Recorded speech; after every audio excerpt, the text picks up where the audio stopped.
Well, welcome back. This is session number 2 of our study of the book of Daniel.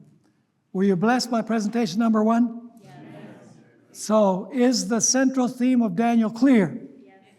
All the way through. Now, what you need to do is finish reading that chapter in your leisure time after the last class today, and you'll be able to find the central theme in all of the rest of the chapters of the book of Daniel. We are going to begin on page 901 of volume 2 of our study notes. The title of it is A Layered Approach to Daniel and Revelation. This is the latest thing that I have developed. Actually, this has been developed in the last couple of months. So this is fresh bread from the oven. And I trust that it'll be beneficial in helping us understand how to study Daniel and Revelation together. But before we do, let's have a word of prayer. Father in heaven, we come before you, thanking you for your presence in our class. We ask that you will continue to be with us through the ministry of the Holy Spirit. In Jesus' name we pray, amen. Before we can even begin to decipher the complex meaning of the books of Daniel and Revelation, we have to understand some basic principles of interpretation. In order to interpret the Bible correctly, we have to understand the principles upon which it is built. So let's go through very briefly 2 or 3 of those very important principles of interpretation. First of all, although it is difficult to get rid of our biases, we must pray that God will remove preconceived notions from our minds as we study the book of Daniel and the book of Revelation. I've had to adjust my views many times. You know, I used to believe that the 24 elders were those who resurrected with Christ, just basically repeating what I had read in the commentaries. But then I decided to study for myself. And, I changed my view. There's nothing wrong with changing your view if you find additional evidence. And so we need to study these books with an open mind. And this requires, of course, prayer. 2 verses come to mind. 1 Thessalonians 5:21 says, "Test all things, hold fast to that what is good." So we have to look at all scenarios and then make our decision. John 7:17 tells us that we have to come with a sincere heart. And if we do, the Lord is going to show us whether it's right or not. It says there, if anyone wills to do his will, notice, if everyone wills to do God's will, he shall know concerning the doctrine whether it is from God or whether I speak in my own authority. So we have to come with an open mind and an open heart. Now, another principle is that Daniel and Revelation are written in coded language. And in order to understand them, we have to decipher the symbols of these books. Sometimes, as I mentioned before, we find the interpretation of the symbols in the immediate context. Sometimes the explanation is not in the immediate context. And so we have to look in other places of the Bible where that symbol is used. Now, after we interpret every single symbol in a passage, that's not enough, because you're going to have the meaning of many independent symbols. Then you have to take the symbols and see how they fit together. It's kind of like pieces of a jigsaw puzzle. Each symbol is a piece of the puzzle. When you take all of the pieces of the puzzle and you put them together, then you understand what God wanted to get across through the symbols. The next principle on page 902. The prophecies of Daniel 2:7, Revelation 12 and 13 are parallel prophecies. There are many verbal and conceptual links between these chapters. For example, all of them contain the number 10. And in all of them, the last kingdom is different than the previous ones. Furthermore, Daniel 7 Revelation 12 and Revelation 13 contain beasts, and the beasts have 10 horns. And the beasts with 10 horns persecute God's people for the same time period. That shows that they're connected. Daniel 7 expands on Daniel 2, and Revelation 12 and 13 expand on Daniel 2 and Daniel 7. So let me give you one example of the importance of this principle. Notice the passage of Revelation chapter 12, verses 15 through 17. And I'm not going to read the passage, I'm just going to give you the highlights. In Revelation 12, 15 to 17, you have, first of all, a dragon with 10 horns that persecutes a woman for time, times, and half a time. That's Revelation 12, 14, and 15. So you have a 10-horned dragon beast that persecutes the woman time, times, and dividing of time. Then the second point is, as she faces persecution by the dragon during that period, the earth helps the woman. So you have dragon persecuting, then you have the woman helping. The earth helps the woman by swallowing up the persecuting waters that the serpent spewed out of his mouth. And what do the waters represent? Multitudes, nations, tongues, and peoples. Those are the ones that Satan used during the period of the 1260 years to persecute God's people. So you have a 10-horned dragon beast who persecutes the woman, time, times, dividing of time. Then the earth comes to the rescue. The earth stops the persecution because the earth swallows up the waters of persecution. Does this make the dragon happy? The 10-horned dragon, does it make him happy? Oh, no. Now comes the dragon again. By the way, 2 stages of persecution. A past stage and a future stage. Are you with me or not?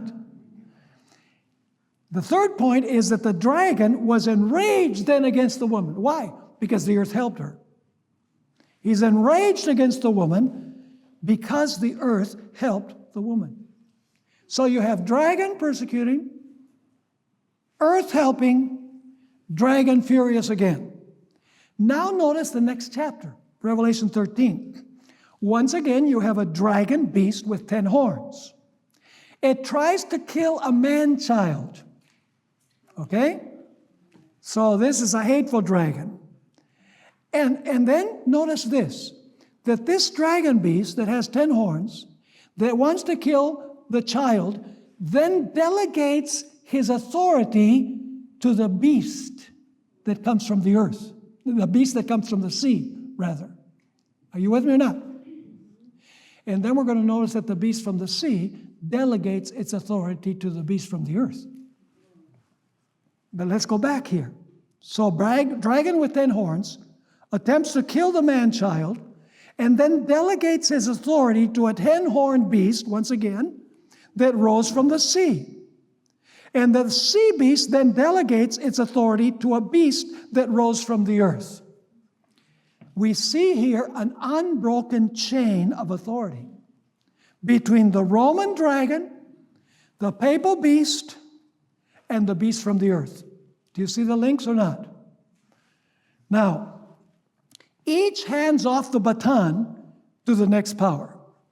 So you have this dragon beast that persecutes God's people for how long? According to Revelation chapter 13. For 42 months. Is that the same as time times the dividing of time? Yes. In the previous chapter? Yes, absolutely. So you have a dragon beast, 10 horns, persecutes for 42 months, time times and dividing of time. But then something comes to the rescue. What comes to the rescue? The earth. But notice that in Revelation 13, it speaks that from the earth rises a beast that has 2 horns of a lamb. So what am I saying? In Revelation 12, the earth that helps the woman is a territory. Are you with me? It's a territory. It's not a beast that helps. It's a territory that helps the woman. But then I want you to notice something very interesting. The dragon beast persecutes 42 months. Then a beast rises from the earth. Which earth? The one that helped the woman in the previous chapter. Are you with me or not? And this beast that rises from the earth, at first, what does it do? It has two principles: civil and religious liberty, two horns like a lamb. But it ends up speaking like what? So let me ask you, does a dragon have two stages of persecution? Yes. During the 42 months? The earth, a nation rises that guarantees civil and religious liberty. And then does that make the dragon angry? It makes the dragon angry, and there's persecution again. So once again, you have the sequence. Dragon persecutes. And then you have the earth in Revelation 12, a beast that rises from the earth. Now it's a nation that rises in that territory. And then the dragon is enraged with God's people. Do you see the connection between Revelation 12 and Revelation 13? Now, what is our task in this study? Today we're going to compare the prophetic chains of Daniel 2, Daniel 7, Revelation 12, and Revelation 13. In our study, we will find that all of these prophecies complement one another, and each expands upon the previous one. The Adventist interpretation of prophecy has a fundamental principle, commonly called the historicist or the historical method. This principle teaches that the great chain prophecies of Daniel 2, Daniel 7, Daniel 8, Daniel 11, Revelation 12, Revelation 13, and Revelation 17, as well as the seven churches, the seven seals, and the seven trumpets, begin to fulfill in the days when the prophet wrote. And then they continue fulfilling in an unbroken sequence or chain of events, culminating with the setting up of Christ's everlasting kingdom. Are you understanding the historicist principle? It's in all of the series of Daniel and Revelation. We're going to find in our study that Daniel 7 expands Daniel 2.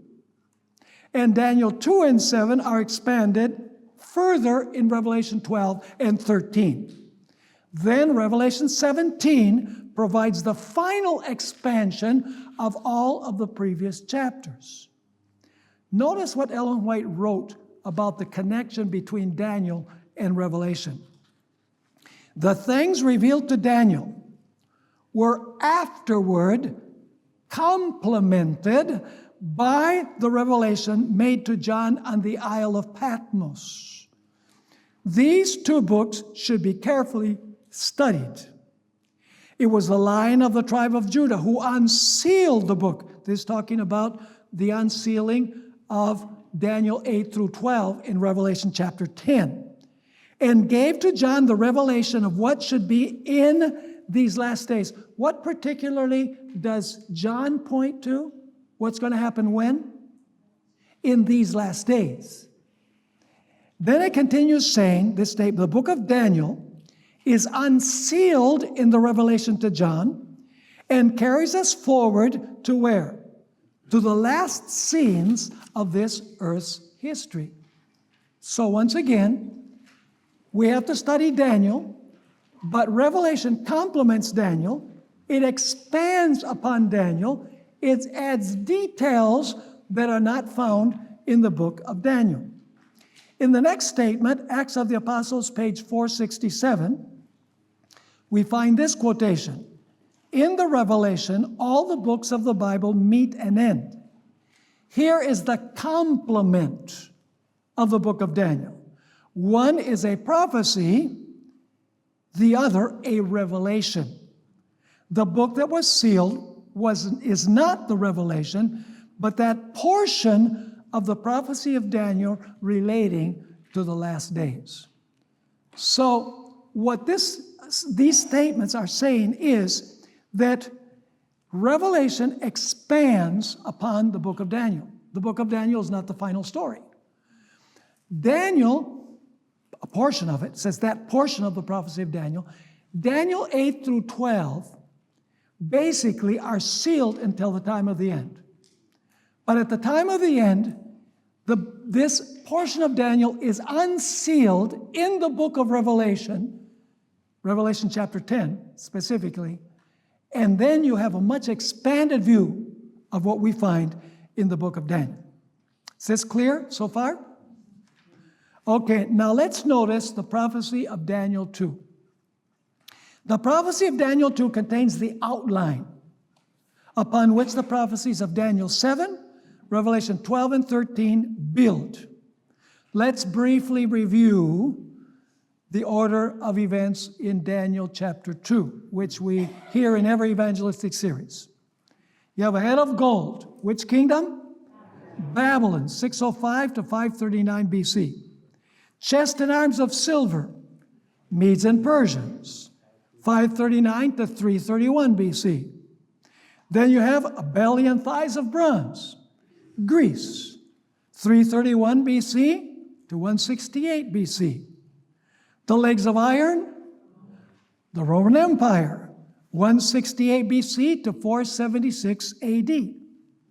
The feet and 10 toes of iron represent divided Rome, 476 to 538, the barbarian invasions into the Roman Empire. And then something very interesting. You say, well, you put there, Pastor Bohr, feet and 10 toes of iron. Oh, but then something is added, something strange is added to the iron. Is the clay added to the iron? Of course, because the iron pre-existed the clay. Did the legs have iron? Do the feet have iron? Of course. So, do the feet continue the civil power of the legs? Of course. And then what is added afterwards? Clay is added to the iron. The sequence is important. It'll be clearer when we come to Daniel chapter 7. So the clay is added to the feet and the toes and is mingled with the iron. So far, so good?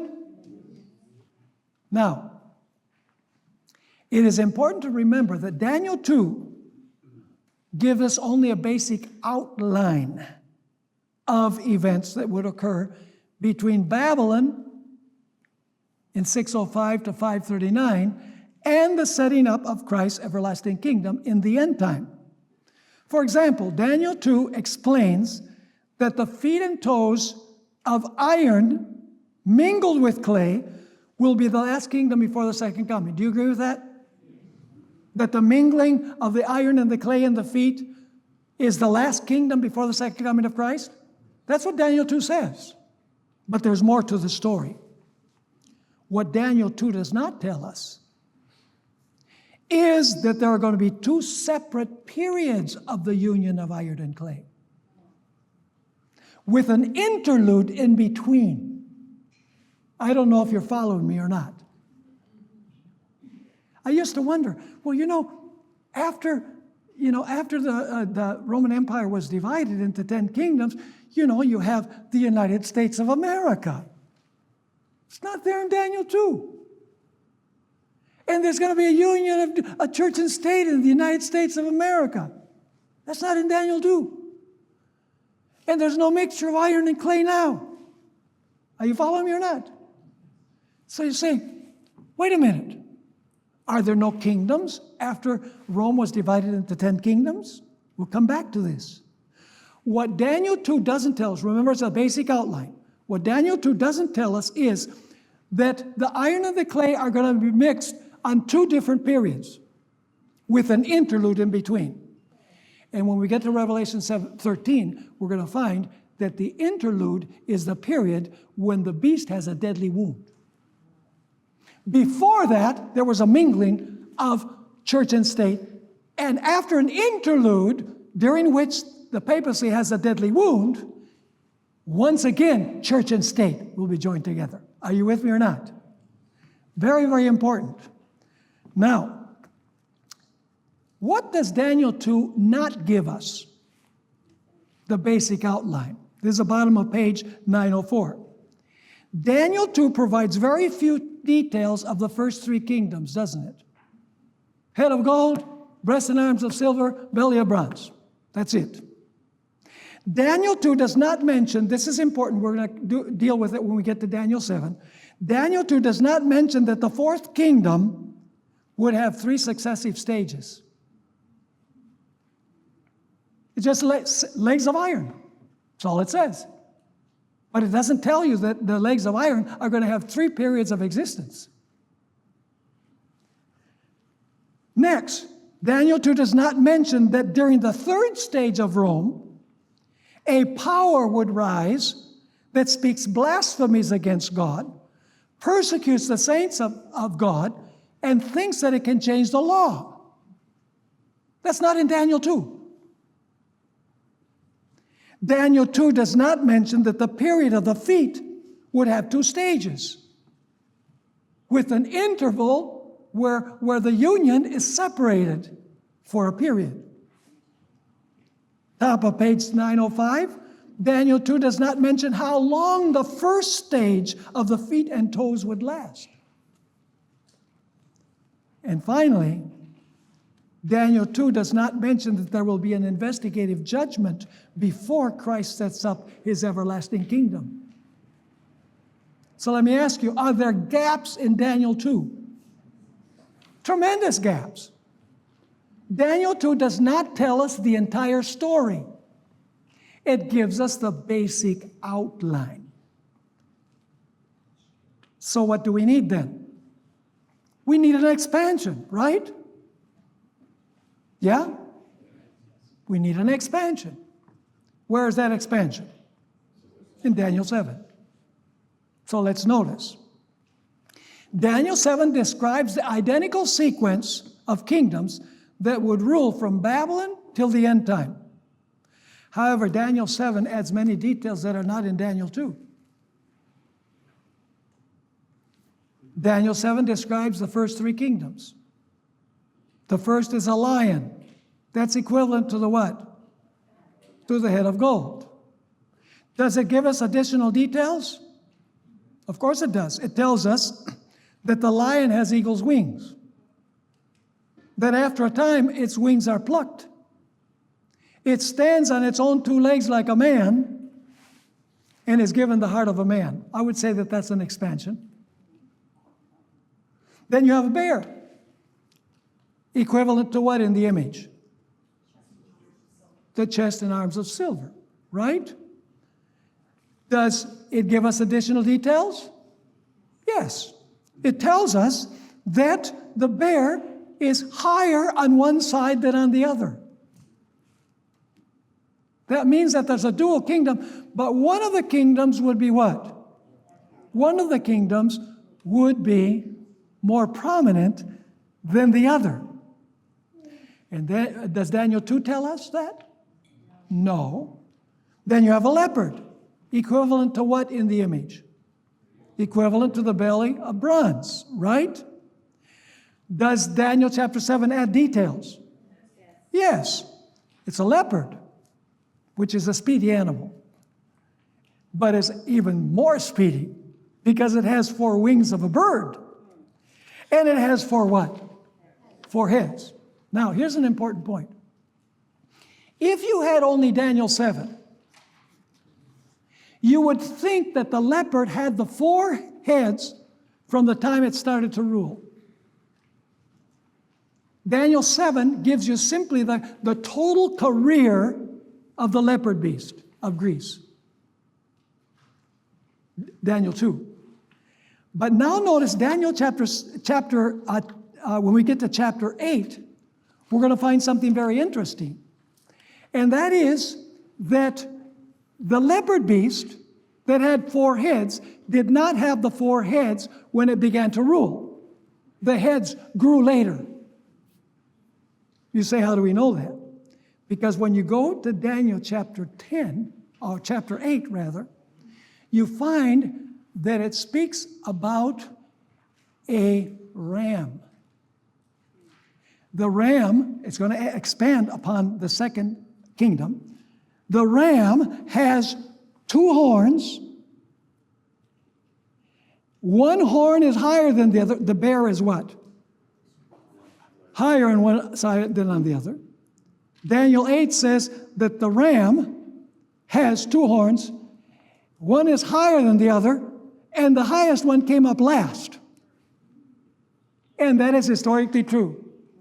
Even though the kingdom began with Medes and Persians, very soon the Medes disappeared, and all the rest of the rulers were Persians. Are you with me? Now, so the third kingdom, when it says that the leopard has 4 heads, does Daniel 8 expand upon that? Of course it does. Because when you go to Daniel 8, it says that the ram had, or the he-goat rather, had a notable horn on its head. Who does that notable horn represent? Alexander. And the horn is broken and 4 horns come out, which are equivalent to the 4 heads. But in Daniel 7, it appears that the leopard has the 4 heads from the beginning. I don't know if you're following me. But you have to go to Daniel 8 to understand that there was first a notable horn, and then you have the 4 horns that come out, which are equivalent to the 4 heads. The same is true in Revelation.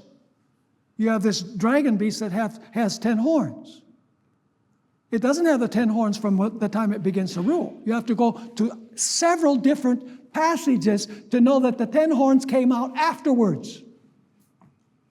Now let's continue here. We're at the top of page, let's go to the bottom of page 905 again. When it comes to the third kingdom, the leopard has 4 wings of a bird, 4 heads. And that's expanded, as I mentioned, in Daniel chapter 8. Now, Daniel 7 is going to describe the 4th kingdom. What was represented by the 4th kingdom in Daniel chapter 7? In Daniel chapter 2, rather. Legs of iron. That's it. Right?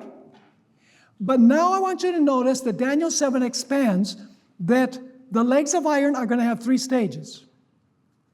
You say, how's that? Well, let's notice Daniel 7, verse 23 and 24. Thus he said, the 4th beast shall be a 4th kingdom on earth. Equivalent to what in the image? The legs of iron, right? 4th kingdom on the earth, which shall be different from all other kingdoms, and shall devour the whole earth, trample it, and break it in pieces. And now notice, the 10 horns are 10 kings who shall arise from this kingdom. So let me ask you, does the dragon beast have the 10 horns when it begins to rule? No. Because it says that the 10 horns would arise from the kingdom. The kingdom has to exist before the horns arise. But that's not the whole story. It continues saying, the 10 horns are 10 kings who shall arise from this kingdom, and another shall arise after them. How many stages to Rome? Here, 3. The dragon beast by itself, the dragon beast sprouts 10 horns, and then among the 10 horns comes forth a little horn. The Roman Empire is going to have how many periods? It's going to have 3 periods, according to these verses. So let's notice the stages. Let's review the stages in the middle here of page 906. Daniel 7 expands the prophecy of Daniel 2, describing a dragon beast that has iron teeth. By the way, if the dragon beast has iron teeth, it must be the same power that of the iron legs. Gives us a hint, see? It tramples and tears and shreds to pieces. It has 3 stages. Daniel 2 did not mention that Rome has 3 stages. However, the prophecy of Daniel 7, this is an important detail. The prophecy of Daniel 7 does not tell us about a woman who was going to have a man-child, and that the dragon would try to kill the man-child. That's not in Daniel chapter 2, and it's not in Daniel 7. But let me ask you this. Was Rome the ruling power when Jesus was born? And did Rome attempt to kill the child? Yes. Is that in Daniel 7? No, but it will be in Revelation 12. I don't know if you're following the principle here. Are you following the principle? Yes. Now, let's notice then, it says nothing about a woman who is about to bear a man-child, that the dragon would attempt to kill the child, and that he would ascend to God into his throne, that the child would survive. Another point that is expanded in Daniel 7 as compared to Daniel chapter 2 is that the dragon beast sprouts 10 horns. In other words, Rome was going to be divided into 10 kingdoms. Up to this point, all of the kingdoms have been secular political kingdoms. Correct? Let me ask you. Gold, silver, and bronze. What do they have in common? They're all metals. And iron, all metals, right? Is there something strange in the image of Daniel chapter 2 that doesn't seem to fit? Clay. Are you with me or not? So are the feet different than all the other kingdoms? Yes, because they're a mixture or a blending. There's something unusual. It's a different kind, different type of kingdom. Up to this point, all of the kingdoms have been political kingdoms. But now in Daniel 7, this little horn is a political kingdom that messes with religion. How do we know this? Because it tells us that this power thinks it can change God's law. It speaks blasphemies against the Most High. In other words, it's a different kingdom that intermingles its political power with religious activities. And this takes us to stage number 3, the little horn that comes forth among the 10, and the 10 came forth from the 4th kingdom, from Rome. What does stage 3 add for us? A nasty little horn rises out of the head of the dragon among the 10 horns, launches an attack on true religion. It speaks blasphemies against God, persecutes the saints, thinks it can change God's law, and it rules for how long? Time, times, and the dividing of time. So let me ask you, does Daniel chapter 7 greatly expand Daniel 2? It greatly expands Daniel chapter 2. It adds details. But the full story has not yet been told. What questions remain after Daniel 2 and Daniel 7? Number 1, Daniel 7 does not explain why the little horn hated the saints of the Most High. Number 2, Daniel 7 tells us that the little horn thought to change the law. But it does not say that it sought to abolish the law, but to change the law. So the question remains, change it in what sense? Would that be a question we would be left with? Notice it doesn't say that the little horn thought it could abolish the law. No. It thought it could change the law. So the question is, change the law how? Daniel chapter 2 or 7 don't tell you. Furthermore, neither Daniel 2 nor Daniel 7 explain that the little horn received a deadly wound. Correct? Do those chapters say that the little horn received a deadly wound? No, it says it ruled, time, times the dividing of time, and after that the judgment. That's it. So neither Daniel 2 nor 7 explain that the little horn received a deadly wound at the conclusion of the times and dividing of time, and that the deadly wound will heal. Neither do Daniel 2 and Daniel 7 explain who will heal the wound and how. So are there lots of things that remain to be explained? Yes? Neither Daniel 2 nor Daniel 7 explain that when the wound heals, the little horn will exercise ruthless and global dominion as it did during times, and dividing of time.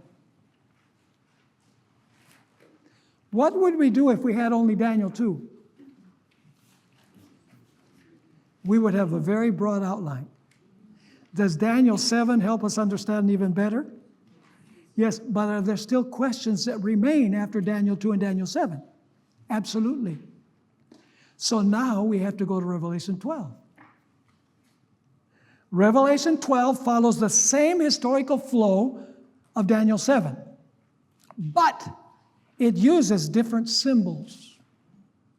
Revelation 12 explains and expands, this is important, the prophecy of Genesis 3:15 and some details of Daniel 7. So Revelation chapter 12 is going to expand on Genesis 3:15, but it is going to also expand upon Daniel chapter 7. As in Daniel 7, chapter 12 describes the fourth beast, the dragon with 10 horns. That's in Revelation 12, verse 3. And it also describes the persecution of the saints for times, and the dividing of time. So do we know that Revelation 12 is an expansion on Daniel 7? Yes. Number one, because there's a beast that has 7 heads and 10 horns. And furthermore, the expression times, and the dividing of time connects Daniel 7 with Revelation 12. So we know that Revelation 12 is related to Daniel chapter 7. Now let's go to Genesis 3, verse 15. And there's 5 elements actually that I want us to notice here. The context is that Adam and Eve have just sinned. They know that they're going to die. It's a terrible thought in their minds. And when they're suffering desperation, God comes down to the garden and he speaks to the serpent. And Adam and Eve are there listening.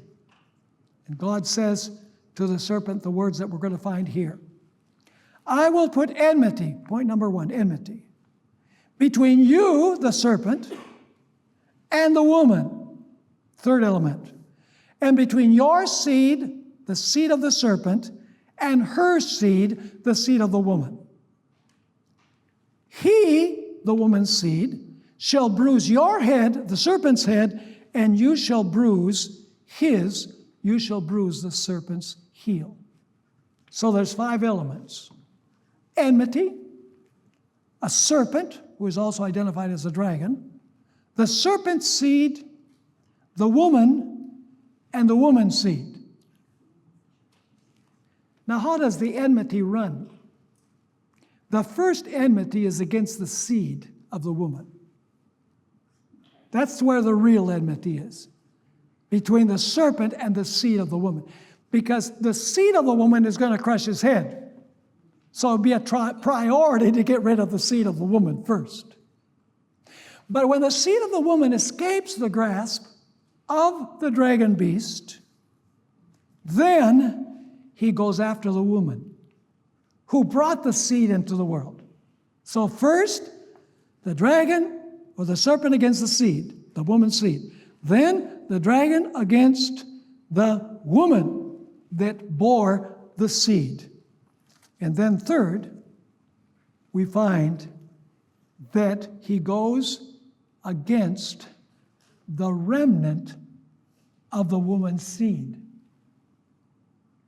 It's not the remnant of a woman. It's the remnant of a woman's seed. Who is the woman's seed? The woman's seed is Jesus. Doesn't Revelation 12 tell us that the woman's seed is Jesus? Of course it does. So who is the remnant of her seed? It is the remnant of Jesus. I don't know if you're following me or not. It's not the remnant of the woman that the serpent goes after. It's the remnant of the woman's seed, and the seed is Christ. He goes after the followers of Jesus, in other words. So the serpent's deadly enemy is the woman's seed, because the prophecy foretold that he would crush the serpent's head. After the woman's seed survives, then he goes after the woman. And finally, he goes after the remnant of the woman's seed. Now, we're on page 909. Revelation 12, see, we dealt with Genesis 3:15. Where did this war begin? John wants us to understand, inspired by the Spirit, that this warfare did not begin during the Roman Empire. This warfare began in the Garden of Eden. That's why he provides Genesis 3 verse 15 as the backdrop. He wants to show the origin of the dragon who wants to kill the seed. Are you with me or not? Revelation 12 not only fulfills and expands the prophecy of Genesis 3:15, it also adds details that are not in Daniel 2 and Daniel 7. Chapter 12 contains the same dragon with 10 horns as Daniel 7. It also refers to time, times, and the dividing of time. And it also says that the little horn persecuted the faithful. Is there a link between Daniel 7 and Revelation 12? There are several links between them. But there's much more in Revelation 12. Revelation 12 describes 6 consecutive stages, as well as the 5 elements of Genesis chapter 3 and verse 15. Stage 1.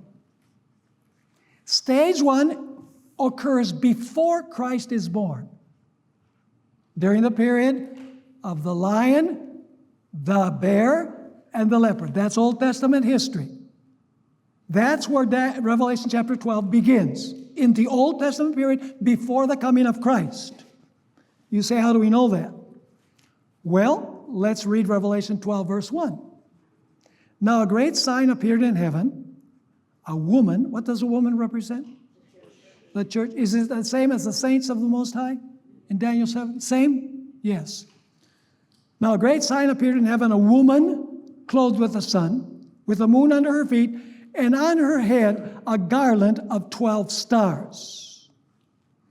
A woman represents God's faithful church. The 12 stars on her crown represent the 12 tribes of Israel, here in chapter, the 12 tribes of Israel, which come from the 12 sons of Jacob.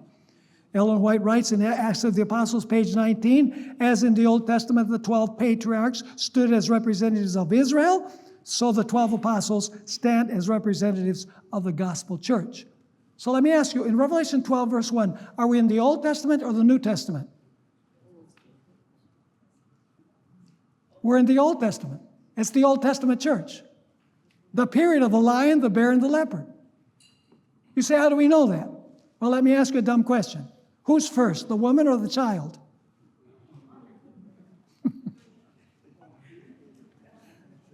Did the woman exist before the child? Did she exist for a significant period before the child? So where does Revelation 12 begin? In the Old Testament. During the period of the lion, the bear, and the leopard. Even though it doesn't mention the beast, you know it's the same period. I hope you're following me. So the element number 1, is there a woman? Yes. There's a woman, just like Genesis 3 verse 15. Now, does a woman have a seed in her womb? Yes. Oh, is that in Genesis 3:15? Yes. A seed? Yes. Let's read Revelation chapter 12 and verse 2. Then being with child, she cried out in labor and in pain to give birth. So this is the Old Testament. Does Jesus come from the Old Testament church? Yes. Is he of the lineage of Abraham and David? Yes, he has a holy line. You can read it in Matthew chapter 1, for example. So when John saw the woman in verse 2, the child was not yet born. This means that the woman already existed long before the child was born. The context indicates that the man-child is whom? Jesus.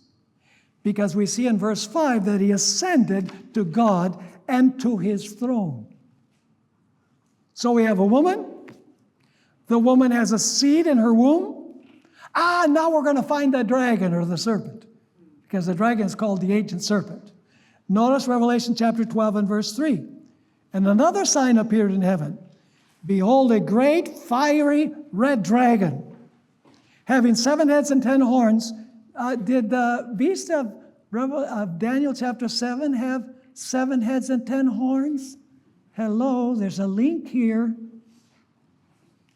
By the way, what is that red dragon also called in verse 9? The ancient serpent. Why does it call it the ancient serpent? It's referring back to where? Back to Genesis chapter 3 and verse 15. And so you have a serpent, a woman. The woman has a seed in her womb. Do you have enmity? Oh, the other element.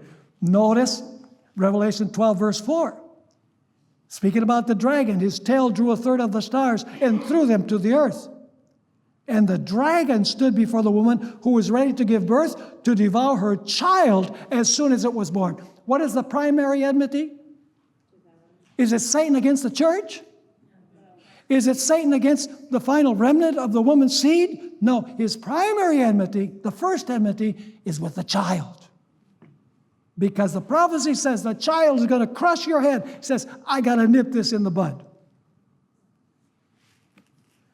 Okay, you say we have all the elements here. We have a woman. We have a woman's seed. We have a serpent. We have enmity. What about the serpent's seed? Does the dragon have seed?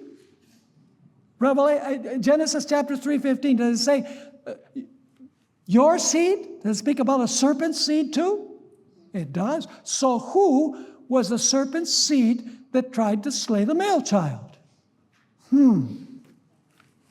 Revelation 12 verse 5 says, she bore a male child who was to rule all nations with a rod of iron. Who attempted to kill Jesus Christ? It was Satan. He showed up in person with a pitchfork in his hand, his tail coming out the back. No! Satan, before the end of the millennium, always acts invisibly through visible agents. In John 8, verse 44, Jesus said to the Jews who listened, you're of your father the devil. You're the devil's seed. In fact, in 1 John, it says, not as Cain, who was of the wicked one. It was Satan who influenced his seed, Cain, to kill Christ.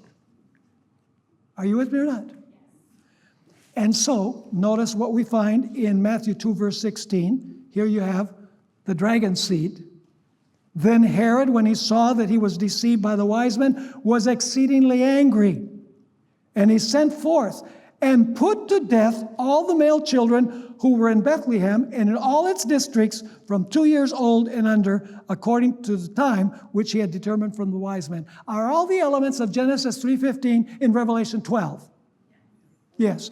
Do we have links also with Daniel 7? Yes, we do. The time period, time times the dividing of time. A dragon beast that have 7 heads and 10 horns, and persecution of God's people. There's a connection between Daniel 7, Genesis 3:15, and Revelation chapter 12. But the child escaped the grasp of the dragon, because it says in Revelation 12, verse 5, she bore a male child who was to rule all nations with a rod of iron, and her child was caught up to God and to his throne. And then, as we notice, this is why Daniel 7 is important, because it tells us that the 10 horns come up after the empire has ruled for a while. Remember that? So when Revelation chapter 12 says that there's a dragon that has 10 horns that wants to kill the male child, it is giving the total career of this dragon beast. And Daniel 7 says that this career has 3 stages. Now, so the second stage that you have here or the third stage, is that the empire is divided into 10 kingdoms. Stage number 4. Because the seed of the woman escaped the grasp of the serpent or the dragon, now who is the dragon going to go after? The woman. Are you seeing the sequence here? He's going to go after the woman. You say, well, how do we know that? Let's go to Revelation chapter 12 and verse 6. Then the woman, going to have the same elements. The woman fled into the wilderness, where she has a place prepared by God, that they should feed her there 1,260 days. So notice the element. A woman, wilderness, place, feed her 1,260 days. Now, this is expanded later on in the chapter. Notice Revelation chapter 12 and verse 14. Revelation 12 and verse 14. But the woman, so you have the same element as verse 6, the woman was given 2 wings of a great eagle, that she might fly into the what? Wilderness. To her what? Place. Where she is what? Fed or nourished. Are they the same elements of verse 6? Yes. But now the time period is expressed differently. For a time, times, and half a time from the presence of the serpent. Does that link with Daniel 7? Yes. So what is Revelation chapter 12 doing? Revelation chapter 12 is expanding the prophecy of Daniel chapter 7. Are you following me or not? Now this is a lot to process. But read it this afternoon when you get back to your room or to your hotel. And it's going to make a lot of sense. So Revelation chapter 12 is expanding Daniel 2, Daniel 7, Genesis chapter 3, and verse 15. Now, our time is just about up. So let's review what we've studied so far. Daniel chapter 2 has the basic outline. Just very little detail. Daniel chapter 7 gives additional details. Revelation chapter 12 provides additional details. Let me give you one example. Does Daniel chapter 7 tell us anything about Satan wanting to kill the male child during the times and dividing of time? Or before that, during the Roman Empire? Does Daniel chapter 2, Daniel 7 mention anything about during the period of Rome there was going to be a desire of Satan to destroy and to kill the male child? No. But in Revelation 12, when the child is born, is it the same kingdom as the legs of iron, the same kingdom as the dragon beast of Daniel chapter 7? It's the same period. It's giving us additional details about the warfare that is not found in Daniel 2 or in Daniel 7. Now, in our next class, which will be this afternoon, Lord willing, we are going to take a look at Revelation 13. It's an amazing expansion of Daniel 2, Daniel 7, and Revelation chapter 12. And it's, Revelation chapter 12, verse 17 is a verse that we're all acquainted with, where it says the dragon was enraged with the woman and went to make war with the remnant of her seed, who keep the commandments of God and have the testimony of Jesus Christ. We're going to find the greatest expansion of that one verse in Revelation chapter 13. It's an amazing picture. And then we're not going to deal with Revelation chapter 17. One of the problems, people try to interpret Revelation 17 isolated from all of the other prophecies. So they get all goofed up and, with the 7 kings, one was, is not, and will be. You have to link that with what we find in the previous outlines. And then it will make perfect sense.